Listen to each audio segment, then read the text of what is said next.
오늘의 큐티 말씀은 레위기 9장 1절부터 24절 말씀입니다. 제목 아름다운 제사, 첫 제사. 먼저 앞뒤 문맥을 살펴보겠습니다. 레위기 시작은 제사의 종류와 방법에 대해서 아주 자세하게 설명하고 있습니다.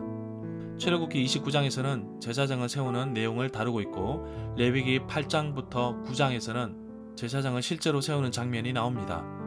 모세는 아론과 그의 아들들을 제사장으로 세우기 위해 제물을 준비합니다. 특별한 기름과 속죄 제물로 바치게 될 수송아지 1마리와 순양 2마리입니다. 그리고 누룩을 넣지 않는 무교병도 있습니다. 물로 정결하게 씻고 순서대로 옷을 입습니다. 그리고 대제사장의 역할을 감당하는 아론에게 특별한 옷을 입힙니다. 수송아지로 아론과 그 아들들을 위한 속죄제를 드립니다. 그리고 순양으로 번제를 드립니다. 또 다른 순양으로 제사장 임명식 때 사용합니다. 위임식 절차를 1회 7일 동안 이루어집니다. 제사장 위임식이 끝나는 8일째 되는 날에 제사장은 직무를 수행합니다. 회막에서 7일간 머물렀는데 이제 하나님께서 알려주신 대로 번제, 소제, 화목제, 속죄제를 처음으로 드리게 되었습니다. 아론은 가장 먼저 제사장 자기를 위한 속죄제를 드렸습니다. 속죄제가 끝나면 헌신을 의미하는 번제를 드립니다. 백성을 위해 제사를 드리는데 속죄제, 번제, 소제, 화목제 순서로 드립니다. 문단을 나눠보겠습니다. 1절부터 7절은 아론의 첫 제사, 8절부터 11절은 속죄제, 아론 자신을 위해 제사를 드림, 12절부터 14절은 번제, 아론 자신을 위해 제사를 드림, 15절부터 21절은 속죄제, 아론이 백성을 위해 제사를 드림, 18절부터 21절은 화목제, 아론이 백성을 위해 제사를 드림, 22절부터 24절은 제사를 마침. 1절에서 아론은 16장의 경우처럼 먼저 자기 자신을 위해 제사를 드린 다음 백성을 위해 제사를 드리는데 장로들이 백성을 대표한다고 봅니다. 화목제에 대해서는 레위기 3장과 7장 11절부터 21절에서 말하고 있습니다. 번제와 소제에 대해서는 레위기 1장부터 2장 그리고 레위기 6장 8절부터 18절에서 말하고 있습니다.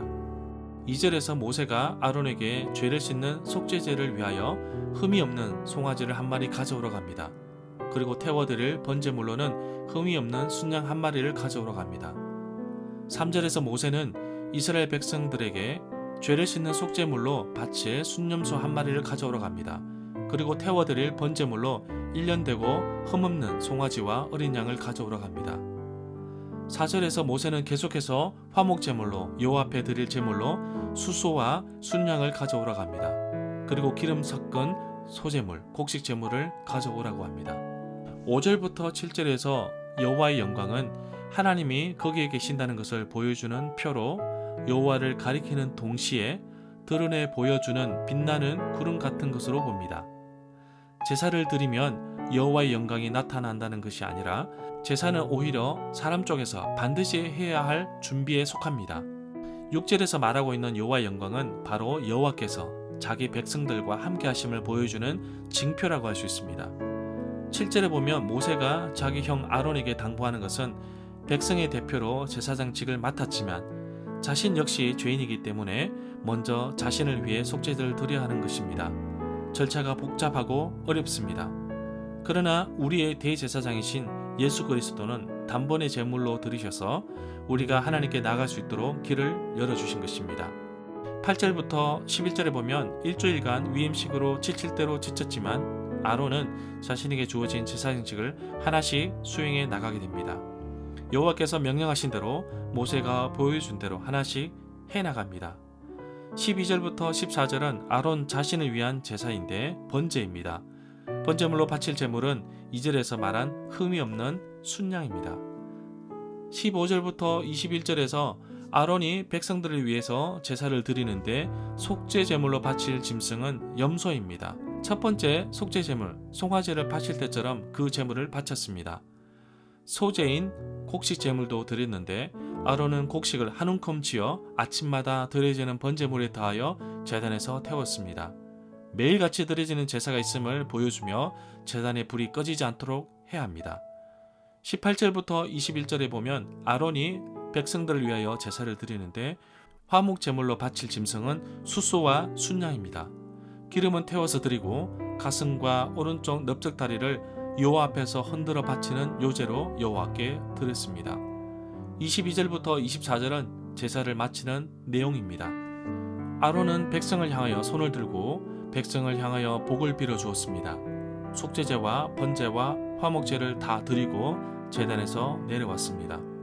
22절부터 24절 단락에서 축복하는 것은 제사장이 할 일에 속합니다. 제사를 드리는 데 대한 응답으로 여호와의 영광이 나타나지만 이는 추술적으로 강제하여 일어난 것이 아니라 하나님의 자유로운 관심과 사랑의 표현이고 이에 백성은 깜짝 놀라 기뻐하면서도 떨린 가운데 하나님께 경배드립니다. 하나님은 제단에 불을 붙여 주심으로 이스라엘의 제사 예배와 제사장직 제정을 몸소 확정하십니다. 앞서 이미 제물을 불살랐다는 내용도 나오지만 여기에서는 그런 것이 전혀 문제되지 않습니다. 내게 주시는 교훈입니다.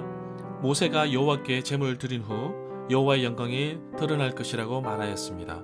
실제로 23절에서 여호와의 영광이 온 백성에게 나타나셨습니다. 여호와의 영광은 예배를 통해서 나타납니다. 내가 예배를 드리는 현장에서 정말 온전히 드리진 예배가 되어야 할 것입니다. 모든 것에 앞서서 아론은 자신을 위한 속죄제를 먼저 드렸습니다. 내가 하나님의 자녀로서 하나님 앞에 나아갈 때 먼저 나 자신의 죄를 고백하고 정결된 모습으로 나아가야 할 것입니다. 구약에 이렇게 복잡한 제사를 보면서 오늘날 이렇게 예배를 드리면 정말 힘들 것 같습니다. 그러나 예수 그리스도께서 내가 드리는 제물이 되어 주셔서 하나님과 교제할 수 있도록 해 주셨습니다. 화려하고 간편해서 복잡하지 않아서 내가 드리는 예배를 소홀히 할 수 있는데 그렇게 되지 않도록 나의 마음과 뜻을 다하여 드리지는 온전한 예배가 되기를 간절히 원합니다. 기도 제목이 있습니다. 어제 광성교회에서 전도 훈련 개원 예배를 드렸습니다. 훈련을 받으시는 평신도 분들이 전도 훈련을 잘 받아서 지속적으로 관계 전도를 잘 할 수 있도록 기도해 주시기를 간절히 부탁드립니다.